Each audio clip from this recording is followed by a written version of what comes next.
네, 이제 올해 시장을 어떻게 보고 있나, 그리고 투자 포트폴리오를 어떻게 꾸릴까 고민을 좀 했고, 벌써 2019년도 2주가 지났잖아요. 그래서 제가 좀 생각하고 있는 바를 공유를 해드리면, 국내 증권사에서 이제 발간한 연간 전망 보고서들을 제가 좀 다 내용을 봤어요. 그런데 대체적으로 과거 몇 년 나왔던 내용들에 비하면 좀 톤이 낮아진 거를 느낄 수가 있겠더라고요. 그래서 뭐 사지 마라 라고 하지는 않지만 과거에 되게 불리시하게 막 이렇게 외치는 것보다는 조금 톤이 낮아진 게 느껴졌는데, 크게 이제 공통적으로 말을 하고 있는 이슈들이 미국 금리 인상 사이클에 거의 이제 막바지에 접어들었고요. 두 번째로는 이제 미중 무역 분쟁 이슈가 좀 있었습니다.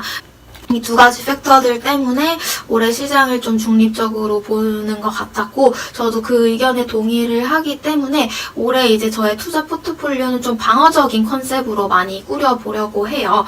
그래서 일단 단타를 하던 국내 주식 단타를 하던 좀 비중을 많이 줄여서 올해는 확실한 컨빅션이 없으면 하지 않으려고 하고 있고요. 사실 어떻게 될지 모르겠지만, 그런 일이 일어나지 않기 바라지만 2008년 금융위기라던가 97년 동아시아 외환위기 같은 시스템 리스크가 올 가능성도 아주 낮지만 조금은 있는 게 사실이기 때문에 포트폴리오의 일부를 달러라든지 미국 국채 혹은 금 같은 안전자산을 좀 비중을 넣어보려고 하고 있습니다. 그리고 대부분의 포트폴리오의 비중은 일단 원화 현금을 가지고 있을 생각이에요. 그래서 일단 제가 이렇게 포트폴리오를 꾸리게 된 두 가지, 아까 말씀드렸던 이유, 미국 금리 인상 사이클 막바지에 접어들었다 라는 이 얘기와 미중 무역 분쟁 이슈를 좀 자세하게 해보면요. 일단 금리 인상 사이클 같은 경우는 우리 이제 2008년 금융위기 와서 글로벌 경기가 다 박살이 났죠. 그래서 그때 이제 미국 중앙은행, 우리나라로 치면 한국은행 같은 이제 통화 정책을 담당하는 기관에서 사람들이 경기가 너무 힘들어서 돈을 안 쓰고 투자도 없는 상태가 되니까 기준금리를 0%로 낮춰서 돈을 빌려서 쓰는 거에 대한 비용이 굉장히 낮아진 거죠. 그래서 그런 초저금리 상태를 유지를 해왔는데요. 이후에 그런 정책들을 통해서 미국 경제 같은 경우는 완전히 회복 사이클, 그리고 호황 사이클에 접어들었죠. 최근 한 작년, 재작년 해서 미국 증시가 굉장히 좋았잖아요. 뭐 아마존, 구글 이런 걸로 돈 버신 분들 많을 것 같은데, 그렇게 이제 기업들도 호황을 겪고, 이제 미국 같은 경우는 실업률도 4%까지 낮아져 있는 상태입니다. 실업률이 이렇게 낮아져 있다는 얘기는 월급을 받아서 돈을 쓸 수 있는 사람들이 많아졌다는 뜻이죠. 그래서 경기가 이제 호황을 누렸었는데, 미국 중앙은행, 페드가 생각을 하고 있는 부분은 이제 이렇게 돈을 계속 풀고 금리가 낮은 상태이면 어느 자산인지 모르겠지만 버블이 발생을 해서 과거 이제 뭐 금융위기 때라든지 동아시아 외환위기 같은 그런 시스템 리스크가 발생을 할 수가 있겠다라는 생각이 들어서 통화 정책을 또 조절을 하게 되죠. 그래서 최근 몇 년간 미국이 기준금리를 꾸준히 올려왔고, 올해가 이제 그 금리 인상의 막바지 사이클에 접어들었다라고 생각을 하시면 되는데, 과거 호황기 때 누렸던 그런 주가 상승이라던가 글로벌 경제 호황과는 달리 이제 어느 정도 그런 리스크를 대비할 때가 됐다라고 생각을 하고 있는 거고요.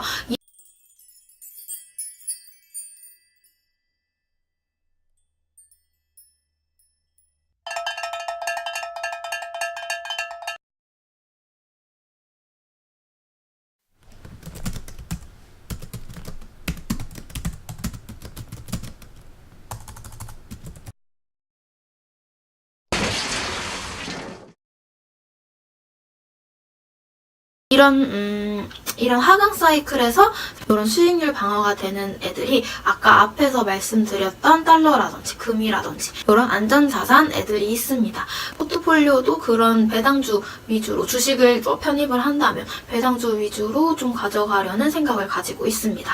그리고 이제 두 번째로 미중 무역 분쟁 이슈 같은 경우는 사실 진짜 트럼프가 보통 사람이 아니잖아요. 그래서 예측하기가 더더욱 힘든 부분들이 있고, 사실 작년 초에 트럼프가 트럼프가 트위터 막 쓸 때 이렇게까지 좀 진짜 본격적으로 무역 분쟁을 일으킬 줄은 몰랐는데 작년 1년 동안 이 트럼프가 진짜 관세를 때리고 중국이랑 이제 협상을 하는 과정을 보면서 글로벌 투자자들이 다, 얘는 또라이구나. 되게 표현 죄송합니다. 얘는 또라이니까 조심해야겠다라는 생각들을 조금씩 다 기본적으로 하고 있는 것 같아요. 그래서 제 생각에는 그렇게 우리가 극단적으로 생각하는 관세를 매기고 그리고 최근에는 뭐 군사적인 이슈까지 끌고 올 거다라는 얘기가 있긴 하지만 그 정도까지 끌고 가진 않을 거다라는 게 이제 증권사 보고서들의 대략적인 스탠스인 것 같아요. 그렇게 심각한 상황으로 치닫지 않더라도 개인적으로는 미국 금리 인상 사이클 막바지로 들어섰고 두 번째로 이제 어쨌든 미중 무역 분쟁 관련된 스트레스가 계속 누적이 된다면 내년 장이 과거와 같은 그러니까 불을 뿜는 상황은 조금 힘들지 않을까라고 생각을 하고 있고 그래서 이제 글로벌 시장은 이런 상황이고요. 국내 주식 시장 같은 경우에는 개인적으로 좀 안 좋은 요인이 더 있다라고 생각을 하는 게 과거 이제 2년, 3년간 반도체가 완전 호황 사이클을 타면서 우리나라의 이제 대표적인 대형 주죠. 삼성전자와 하이닉스가 돈을 정말 많이 벌었거든요.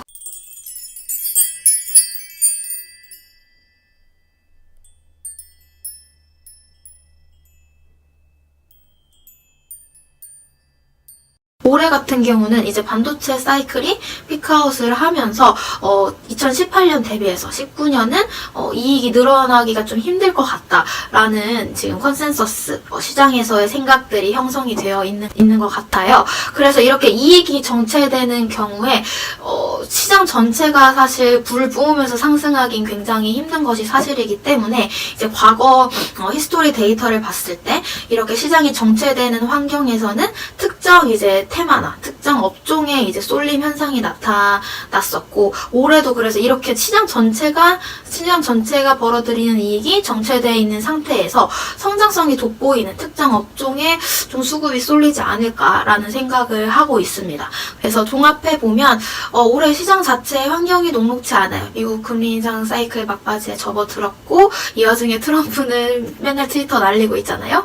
그런 상황 글로벌 환경이 좋지 않기 때문에 올해 같은 경우는 포트폴리오를 굉장히 압축해서 어느 정도 현금 비중을 꼭 챙겨서 가져가시는 거를 좀 권해드리는 바이고 저는 아까 앞에 말씀드렸던 대로 포트폴리오를 어느 정도 꾸려갈 생각입니다.